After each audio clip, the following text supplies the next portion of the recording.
All right, welcome to the Kingdom Point of View. We're here again. Once again, we're going to talk about whatever this audience want to talk about, but I want to give them something different today. We got these callers coming in that been listening to us, and we're going to get one of the callers today. Call in. What we have? Caller number 6. Hey, I think I got a topic. I want to ask, how do you maintain a healthy marriage from a kingdom point of view? It seems like the divorce rate today is higher than it used to be. So is it that the women or the men have changed and don't take as much as they used to take, or I'm just trying to figure out like what's going on today that's different from back in the older days? Oh man, that's real good. I love that. You said so much that's going to be very key in the beginning. First, I'm going to address that back in the day to now, what has changed. And the key point is from a kingdom point of view, which is we always have to make it clear, is according to the word of God. So what has happened from statistics in this high divorce rate, which is nearly 50%, unfortunately, comes from the basis on starting something without knowing what you're doing in the beginning. And there has been some perceptions of older situations to where people have been in relationships a long time, or marriages, that's what we're speaking on, and they were never able to transfer certain substance and information. Because see, when you go back decades from now, the men were just only the providers. And so the concept that they had in older times was that the man worked and the woman took care of the house and done those things. So now, just imagine that male man transferred that information to the next generation. Hey son, all you need to do is get a job, work, and maintain the home, pay the bills, and now, the woman gonna be fine. Now there's some variables in that created a lot of issues because that wasn't true. I learned and studied that World War II changed a lot of things too. Because when the males had to go to war, the women had to start going to work, which they worked in what was called the factory that kind of built the bullets and things, because the men were going off to war. So now once the war was over, the men came back home and the women working now. So now the man is having conflicts and issues because now the woman is earning an income. And the principles that he was already given prior to going to war was that he was a provider and the woman stayed home and took care of the home. So now there's a contrast now. Because now we know, based on your statement, the caller, that women are working now. And they're working, making just as much as the men. And as I learned, listening to Miles Monroe, he gave an example like this. He said not only is the woman working, that you used to bring home the bacon, but now she got the whole pig. And so when you meet this woman, the things that you used to offer her, she already have herself. She got her own car, she got her own place, she got her own money. So now we got to learn, how can I actually do anything to be a man for this woman? So now there becomes a power conflict in that situation without someone who truly understands the kingdom principles. Because the real woman who's in study would not want to actually come off on the man that she's more powerful than he is because she makes more money or have her own place. She will actually become that helpmate to want to add to her man, her husband, so that we will all be on the same accord and still allowing him to have his role just as well.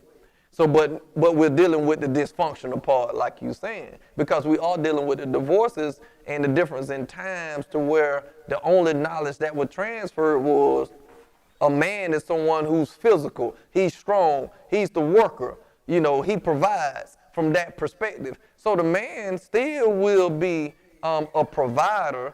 And then that woman has increased her value over time because, in later times in the Old Testament all the way up, the woman has always, to date, let me be clear, have always had to fight to have any value or say so. And so just imagine, you got to see it from all perspectives, but yet and still there's a right way. That woman has fought so long to be in a position of power till they begin to position themselves in any form of power. Unfortunately, a lot of them abuse power. And that has happened in a lot of arenas, not just with women, but in any other situation. See, because the principle won't change. That one thing the kingdom point of view is going to show you, the principles are the same. So as she's fought for power, and she finally obtained it from the world perspective of power, the spiritual part of it, she already had power. God is power. She didn't realize she already had power. She wanted something she already had. So that same influence is happening today. The woman has power. And so now that she has it, now we still have to deal with the right intent with obtaining power. And so now that man is struggling because all the information he has is to be dominant from a perspective of making more money or being the primary provider. But the man is more than that. Let me show you how it was flipped and studied for me to make it more easier to be open to your significant other making more money or even have more ideas. See, the male man being in that role in a marriage, first we got to establish this. When that woman walks down that aisle and she's being transferred from one man to another, that was her father, relinquishing him to another father. See, it say that the man should leave his mother and father and cleave to his wife. It never said that about the woman because she's never without a father. Father means Abba, which means source and sustainer. So now you still are a source and sustainer, but yet and still, she still has power too. So now you are the foundation. You are the source. See, when you building a house, that foundation got to be right. So now that male man has to be a strong foundation. So that if that woman is coming into it to where she's also able to build with her mate, it's okay that she build because everything that she's building is built on that foundation. And those things have to be understood collectively from the man and the woman. Because if one is out of order, now you don't have true unity. And that lack of understanding, starting something without an understanding, has created the dysfunction inside the relationship or marriage. Because if you start something not right, and if you have the idea that, what I've heard a lot of times, that once I get in it, then I'm gonna start doing right. That's not true. That's just not true. Because the mindset is, I've already obtained the goal. So if you obtained everything that you wanted, whether it's the perception of the marriage or the outfits or the luxuries, and you didn't really give your all, then it's going to be kind of hard for that person to want to give their all if they didn't have to give their all to get it. So now we're looking for results because of the ideas that we had collected. We believe that if we just did all these things, we would get it. Or we didn't know what we needed to know before we started. And a lot of times, that's what it really boils down to. I think we got one of the guests, as I'm coming with you here in the studio. I'm going to give him a chance to come in, and we're going to continue to move forward on that statement. Yes, sir. My train of thought is, I think a lot of people get into marriage and consider the marriage the end goal when it's just the beginning. You know, it's the beginning of, it's not the end of the race, it's the start of the race. It's when you start building this life together, or, you know, you running this race together, and a lot of people look at it as that's the finish line. I see. When my point of view is the starting line, you know, you still got the rest of your life to do together and run this race. Yes, sir. Very good, very good. Let the audience, yes, sir, young man, add to us. Help us out. That's good. The question was about how do you maintain a healthy marriage. I was married for 12 years. 1 year after I got married, my wife got sick with a disease that was debilitating the next 11 years. It was a tough walk, but what made our marriage successful, we had problems like anybody else, but what made it successful, well, we were willing to communicate. One of the healthiest sources in a kingdom marriage and a successful marriage is being able to communicate. Being able to communicate don't mean problems won't rise, things won't happen, that y'all won't have disagreement, but being able to communicate means you find a way to attack one of the things that my former wife would tell me is, let's attack the problem, not each other. So you have to learn how to attack the problem, not each other. Absolutely. First, you got to have that communication. Then you have to also have this next C that we talk about, which is called commitment. That I'm committed to you. That means some days I ain't gonna like you. Some days you may get on my last nerve. You may aggravate me. I may take the garbage out. I may not say the right thing. You might say the wrong.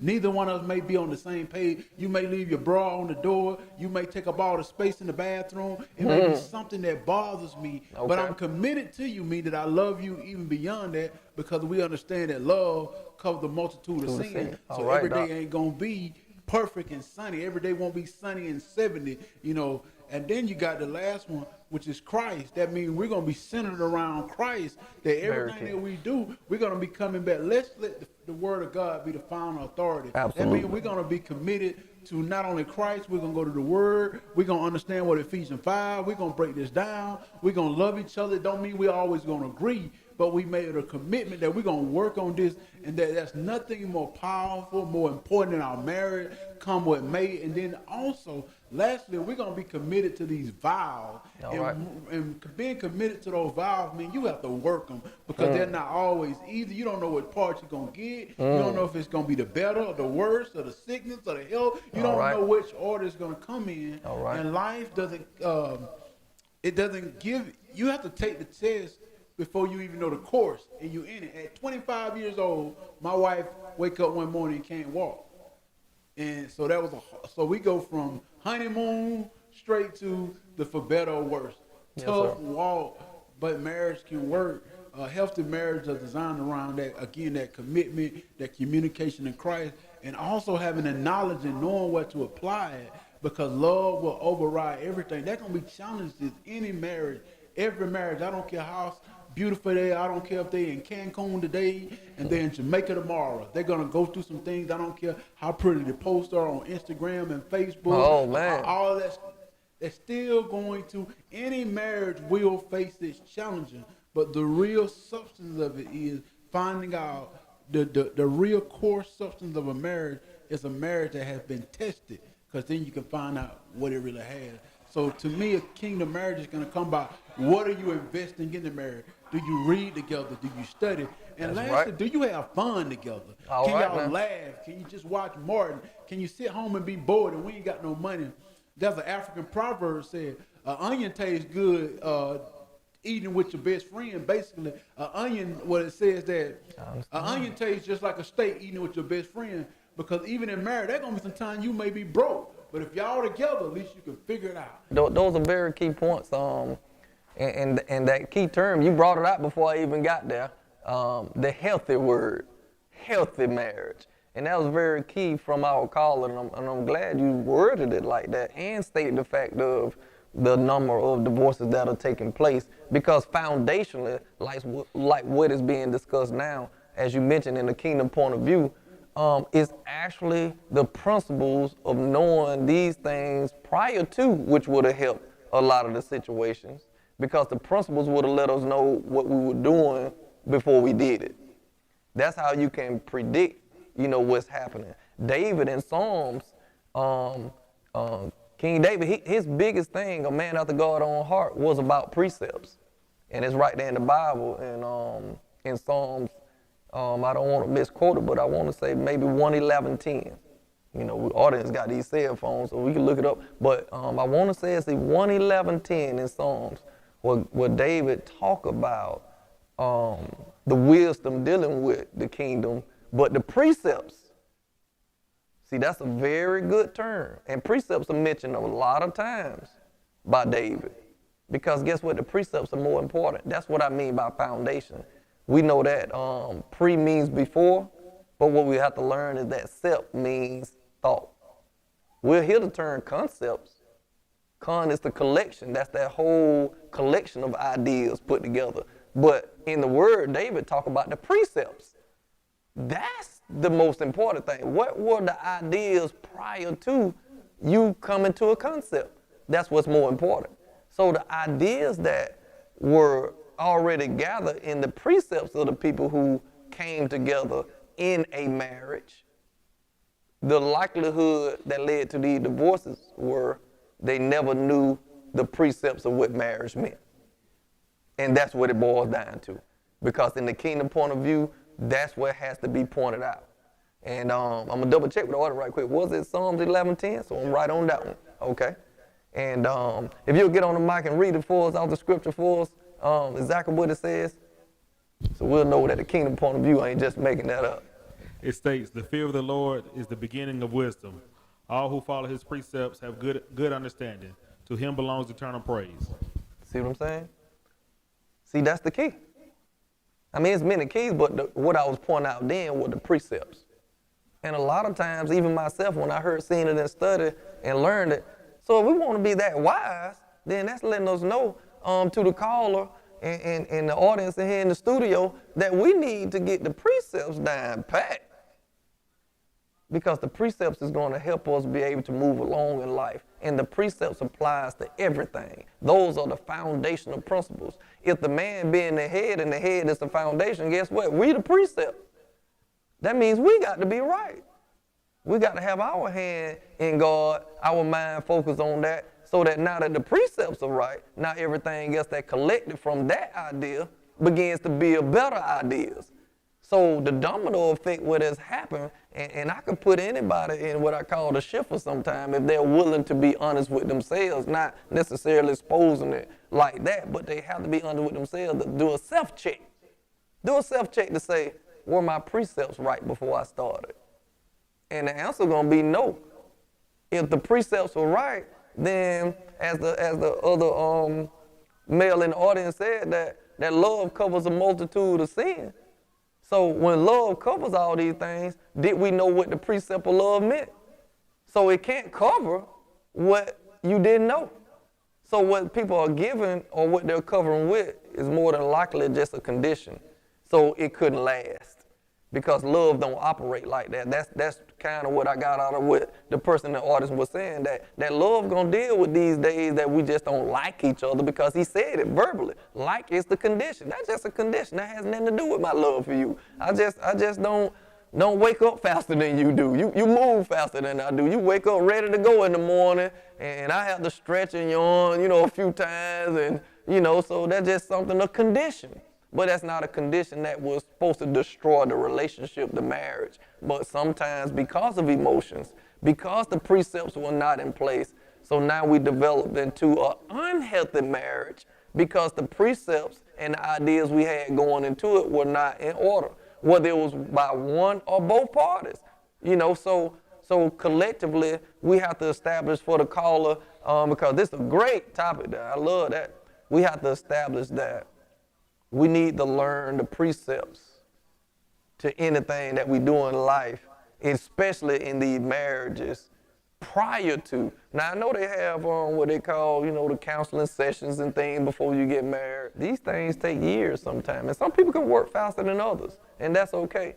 But there is a process to things, and if you do want something to sustain, then you probably want to put the work in before you get started than to try to put it in on the back end. Because once you get started, I heard one of the people in the audience say this weeks ago, man, when you get caught in that web, boy, it's hard to get out of it. And that is a web. You've already positioned yourself in something, and now you're trying to figure out how can I maneuver in it. And I got one of the people in the audience, I know they drive trucks. Now, you can't go down the wrong side of the interstate and then say, hey, I'm finna go backwards down there and think that's just gonna work out. Then you gotta be a bad joker to go down the interstate backwards 70 miles per hour and hold it in the lane without hitting no other traffic. That's how tough it'll be. Starting something, going in the wrong direction, and then trying to turn around. Because when you go down the interstate the wrong way, the exits ain't turned the same way, so you just can't whip it in like that. You're going to have to back up. So that's why I talked about in the other session about getting that manual on that radio and that system, and then you got to know what rewind is and forward. And I've heard someone mention before, how can you go backwards? And isn't backwards a bad thing? No, it's not a bad thing for the right intent, because I can use this out the Bible where Jesus' parents went on the journey and they figured out that they didn't even have Jesus with them. Get what they had to do? Go back. They had to go back and get him. And he was in the temple. So sometimes you need to go backwards in order to go forward. Going backwards meaning they went back to go get the right idea, because Jesus means logos, that's an idea expressed. So you need to go get the right ideas. When you go back and get the right ideas, you can move forward then, which goes back to the statement that I made before. It's never too late. It's never too late. You get the right ideas, oh man, you can move forward on any situation. Now you take an unhealthy situation, you can turn it healthy, because not only you need the right ideas, now they need the right ideas, meaning collectively, meaning as a unit. That's what these premarital counseling sessions are supposed to be about. And if they're not saying it, you need to challenge the person. You know, like, hey, what about this? You know, sometimes you can get asked questions in a certain session, and we got to be willing, as the one of the viewers out there in the audience said, we got to be willing to communicate. The communication doesn't happen only with your mate. It happens in every situation. That's what the Kingdom Point of View keys would do for the caller that calling in. Communication skills. A lot of times we talk, but we don't communicate. That's why we don't know each other. You know, a lot of times events and dinners and things that we go to never give us a chance to know one another, because they begin to mask the conversations that we need to have to know one another. Everybody's good. Hey, you know, right now, if we go out on a lunch or dinner, everybody happy. We don't got us a steak and got us a salad on the side and everything else. Of course, it seems like everything going well, but we got to have what is called time spent.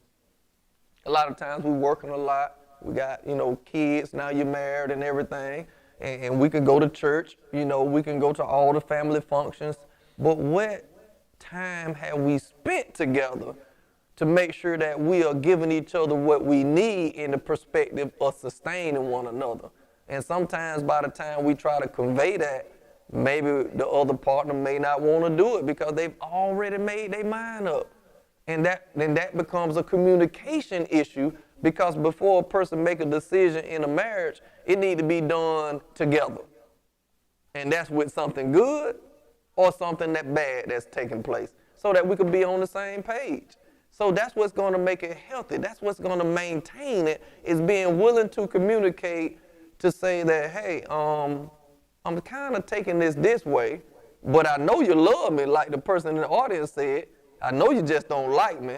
So I want to make sure that I'm getting a clear understanding before I start taking my new ideas into an area that it may be difficult for me to turn back. You know, like I gave to the other person in the audience, like going down the highway in 18-wheeler going in reverse 70 miles per hour. Now you trying to make it very difficult, because now we never communicated. And no one is perfect. Like the person in the audience said, you're going to have some days where things are just not going great, or what is called in the word seasons. You know, there are seasons, and in the marriage. And that doesn't mean the marriage isn't going good. It could be a situation of health. You know, that's a season. It could be, a situation where the woman has to deal with certain issues that a man don't have to deal with. So you may not be able to interact with her in the marriage like you would normally do, because she having to deal with her health issues. That's a season. And then, just like the man, dealing with his woman, he may be working a lot, and now his season at that time, he's just not physically energized enough to deal with her. So now both parties got to be very mindful. Well, I know this my wife, this my husband, I know he loves me, he just tired, and I know that's my wife, she just had to deal with what she got. But making sure that we convey that in a communication way, so that there won't be no assuming. We never want to leave anything for assumption. That's what I've learned in the concepts and the principles of marriage. Do not fill in the blanks on your own dealing with another person. Make sure that you go to that person before you let that idea fester too long and begin to grow, because once it grows, it becomes real difficult. I had to take it back to my person out there in the audience that said that time about that web. It become real difficult to get out that web and that idea, because now it have became so embedded till now, as the word say, pride come before destruction. And even when a person know that they're wrong, they will allow their pride to just sit there and not damage the relationship. Come on, Mr. Artie Member, I could talk for days on everything. I love it, love it. Give it to me, give it to me. Help us out here. I love what you said about definitely dealing with the fact of not allowing it to fester. That's another key component to having a healthy marriage. Yes, finding out when the time to talk to your spouse. What's the best time? Is it morning? Is it evening? Because you got to understand their pattern, their rhythm, what's best for them. When I was married, my wife, when we first got married, the challenge was being newlyweds, being married. It was tough because in the fall, my wife wanted to talk to me at 1 o'clock when the Falcon come on. That's the wrong time. They asked me about talking about anything. But we had an understanding later that at 4:30, when the Falcon go off, we could talk about whatever you want to talk about, whatever it was, whatever we had to work through. But we had to find our rhythm, things about you that I didn't know. I didn't know where you got that little scar on your knee from. What happened to you when you were 5? It's different things that you find out, but also leaving room for them to grow, because 5 years ago, she used to love shrimp. Now she can't stand shrimp. That part. She used to, those are changes, subtle changes that you have to learn and be cognizant of for both man and the woman, that throughout your life, what they once liked, they might not like anymore. All right, and then their needs have changed, and sometimes their needs shift without you fully understanding how much, because I thought you always like this. But, so you have to be very observant, as well as finding out what their needs are and how do we meet each other's needs. I think marriage should be based in trying to find a way to outserve each other.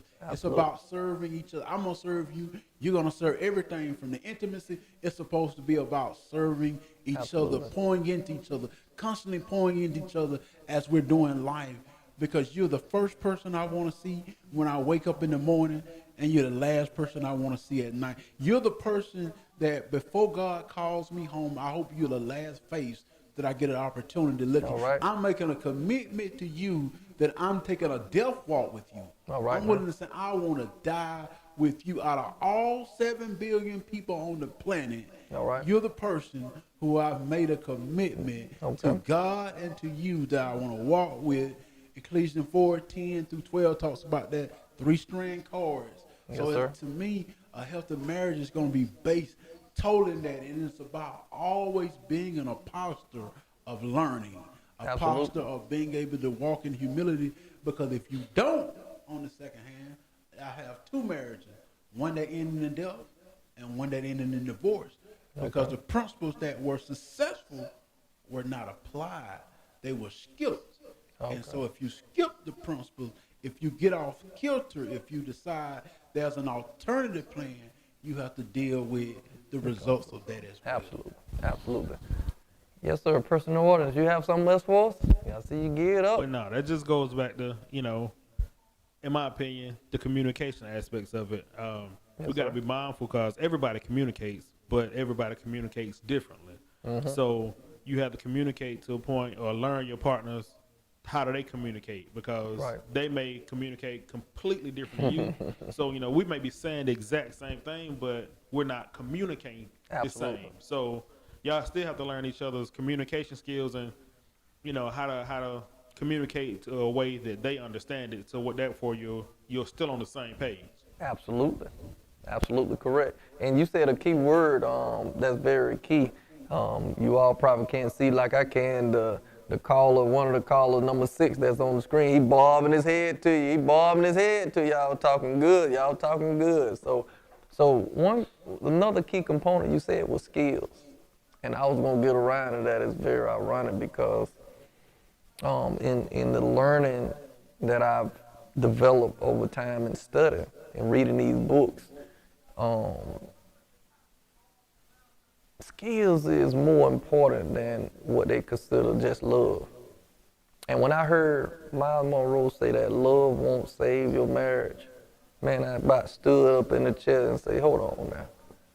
He better walk this real good. He finna say that, because this just ain't making sense yet. See, but one thing about it, I was very open for the idea. See, I was willing to remove old information, because all we knew was love gonna cover a multitude of sin. But guess what? The substance was missing.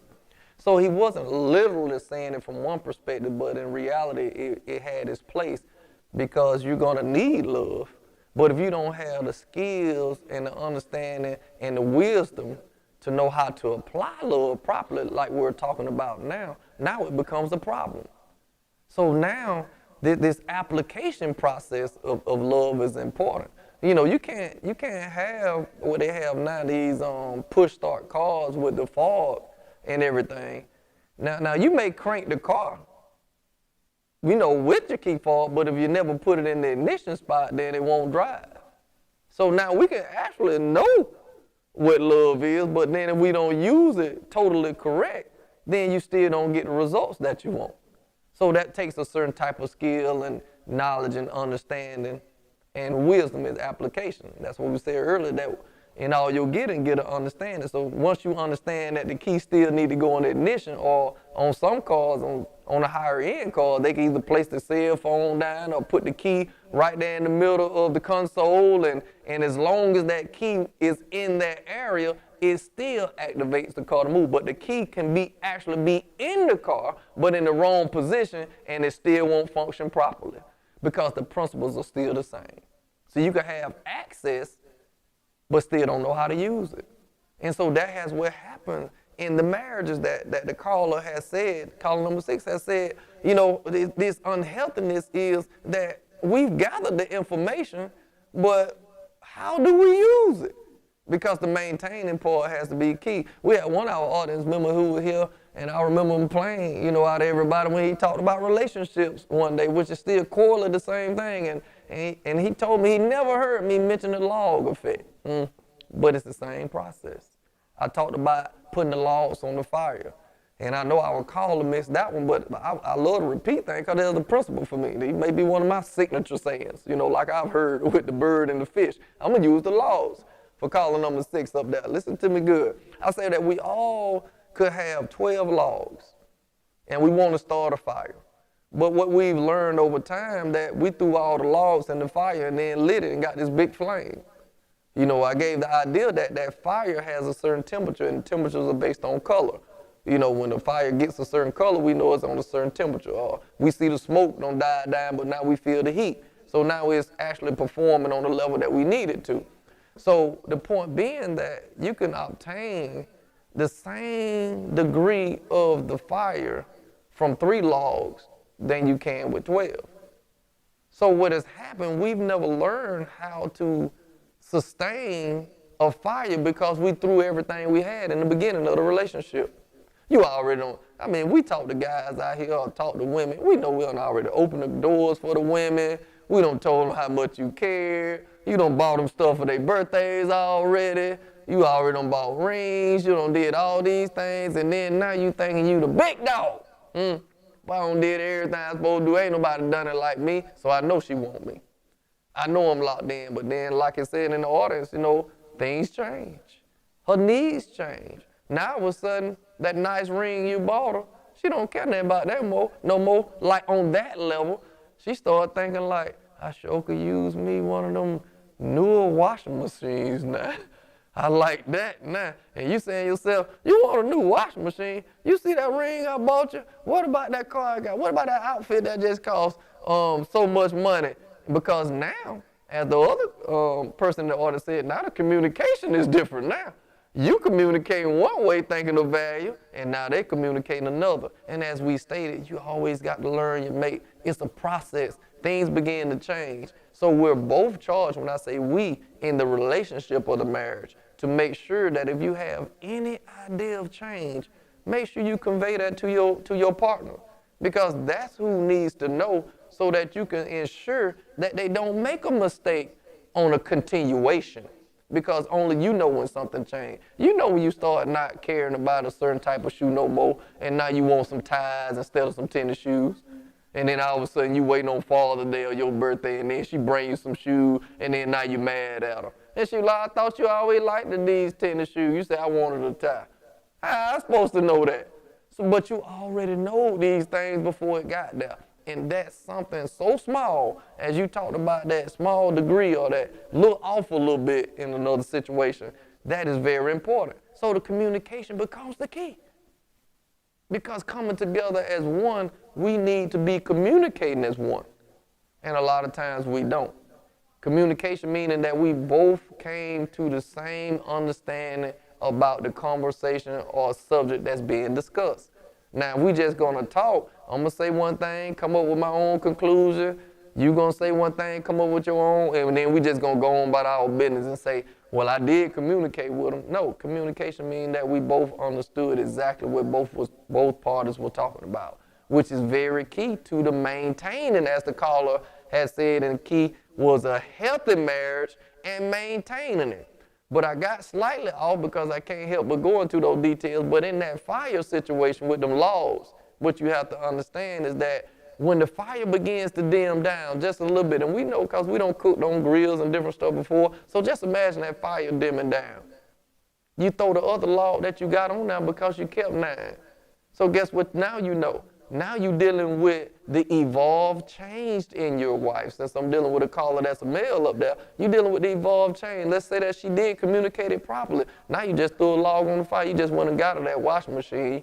And in some cases, you know, some of them begin, like I say, they begin to understand the idea of marriage more as time go on versus the perception of marriage. So that becomes a change too. You know, we've actually made adjustments in relationships.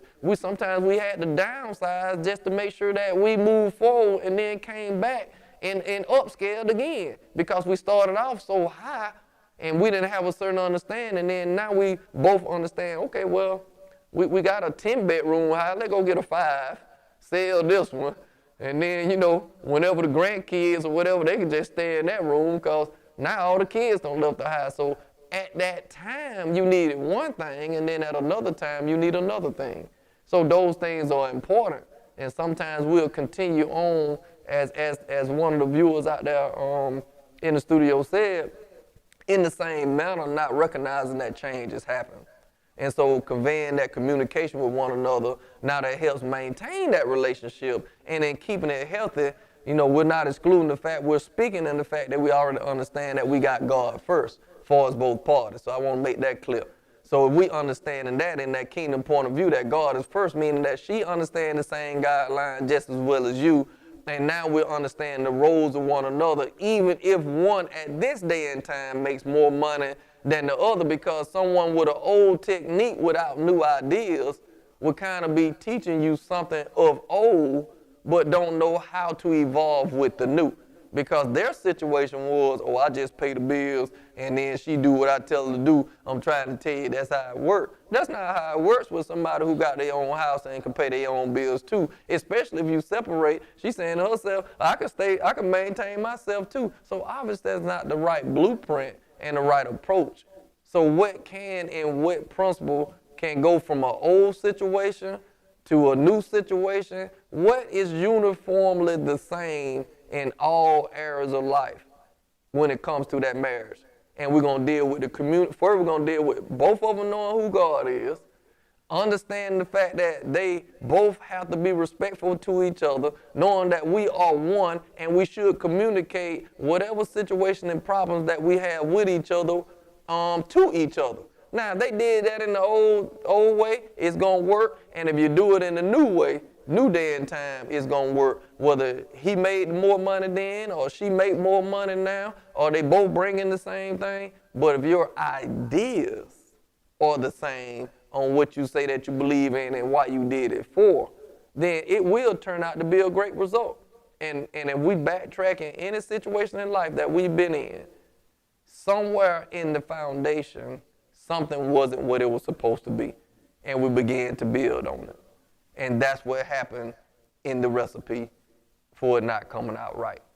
And so that begins to change the whole perspective on the healthy relationship versus marriage versus the unhealthy marriage. So in order to continue that in a healthy marriage, is continue to learn these principles and be willing to be open. And Miles Monroe said it this way: you got to let her see Clark Kent. All she sees is Superman. So Clark Kent, he said, is who his wife fell in love with more than Superman. So that's very key. See, that's that other side of that man to say, hey, you know, I get weak too, even though I probably won't act weak, you know, in a way to where it makes me feel dysfunctional or act dysfunctional. And I think I've said this before because I would use a lot of similar stuff. When that coffin fell on Clark Kent, he acted like it burnt, but it didn't. You know, so he just showed a little bit of vulnerability, but he was vulnerable to the young lady. He was willing to be submissive to her in a way to say, I know I'm great, but yet and still I want to be with this woman, so I'm going to actually do the things I need to do to be on the level that's needed to build her up. Because he felt like if I presented Superman to her, I'd be too much because everybody likes Superman. So I'm going to meet her on her level because that's what he understood. He was willing to build his mate up by going to the level where she was at. So he began to communicate to her on the level that she was on. And he understood that because he knew that would provide a better, healthy relationship. And then guess what the change was in that relationship, like the one of the people in the audience mentioned. The change happened when he actually had to present to her that he was Superman. He came as Clark Kent, but he knew he was Superman. So now he got to deal with a change. And he struggled with that because he felt like if he told her this, it could have been too much information. And that too much information was going to destroy it because he was more concerned about her thinking and her ideas of what if she thought I was too great for her. So see, you deal with change and challenges so many different ways, and that just came to my mind that fast because the principles are all the same.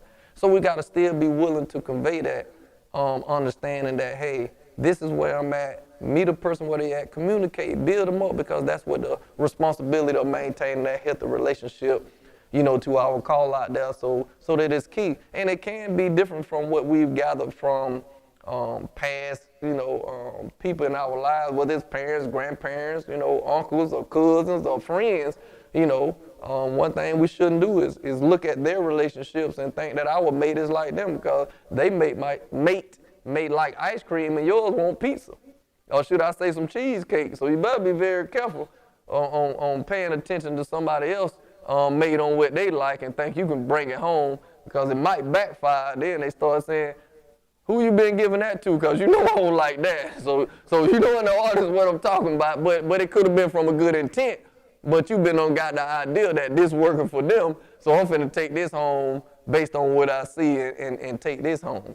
So the healthy relationship, I will conclude for the caller on that note, is that having these kingdom principles from that point of view is knowing who God is, getting the right precepts prior to marriage, but if we already in marriage, it's still never too late to come together in communication to say, if we're going to maintain a healthy marriage, we need to make sure that we construct our foundation in a way that it can't be wavered. And that's going to come from the Word of God and the principle that's already set forth with the right ideas, knowing each other's role, no matter who makes more money, who doesn't, and understanding that time spent is going to be very important to the longevity of the marriage being healthy. Is that going to work for you a little bit, caller number 6? Because we got plenty more. You got to, you know what I mean? I know you're taking it easy. I see that Bob good over there. And that's what I want to know. Absolutely. You got anything to add on the mic for us? No, man, I really think y'all touched all the bases, really, you know what I'm saying? But at the same time, we know it is work. It's going to come from both sides, that they're going to have to work together. And I know y'all know that, I did notice that y'all addressed that part also, that it's going to come from both sides. So it's a unity thing. You got to work together. Yes, sir. To make it happen. So, yeah, I'm good on it. Over a lot of things because we got some people in the audience today, and how I've been listening today, you know, we very well rounded, which is very good in the upbuilding on trying to start a better understanding on what marriage needs to be. And I'm glad that our caller today brought that to a point because there are a lot of unfortunate divorces we have to divorce ourselves from old ideas. And the moment we divorce ourselves from old ideas, then we probably will have less divorce, because now we have the ideas that we need to have in order to maintain a healthy marriage. That lets everybody know, the viewers and even the people in the audience, to know that we still can have a marriage and it still not be healthy. But the goal is to make it healthy. And that starts with individually and then come collectively. As I learned and studied, that you have to learn to be single before you come involved with other people. But your singleness, whether it's healthy singleness or unhealthy singleness, and that could add or take away to the relationship within itself. So with those being said, them key components, I appreciate our caller being on today, bringing in that topic. I said, let me get one of the callers to give us a topic today to show that on the kingdom point of view, we will come to a point where we have what we call particularly classes on things, but I love to have the adversity as the person in the audience say, you know, how do you handle adversity? The way that I handle it when I'm on this panel right here, because I'm only anchored in the principles based on the kingdom process, because I'm not going to deviate from the foundational principles. Whether it's something that I need to work on myself, I speak it into existence. I only know how to teach and talk from the principle standpoint, and that's what has helped me in my life and many others that I share with and deal with on a day-to-day basis on encouraging them these same kingdom principles on moving forward in life. And so once again, I will say this, we appreciate you for logging in and paying attention to the kingdom point of view. And any questions or you want to come to the studio, check the email out at the bottom and you'll be able to join us live, and we're definitely welcome for all conversations or any questions, because we definitely want to get many others like the viewers here today calling in, and just as well as the audience here today. We definitely want to encourage people on how to apply these kingdom concepts and principles, and it's going to start with knowing who God is and be willing to accept the fact that the ideas that we have collected along the way are just not working for us and not getting the right results, and you definitely want to be able to put new ideas in. Like we use the radio. You got to take that old system out and put a new system in order for these speakers and these amps and other things to begin to produce the quality sound that we're looking for, which is called communication and a healthy marriage and relationship. And the key word is maintaining one, from our caller number 6 today. And stay tuned on the Kingdom Point of View. We'll see you again, and we appreciate y'all for tuning in.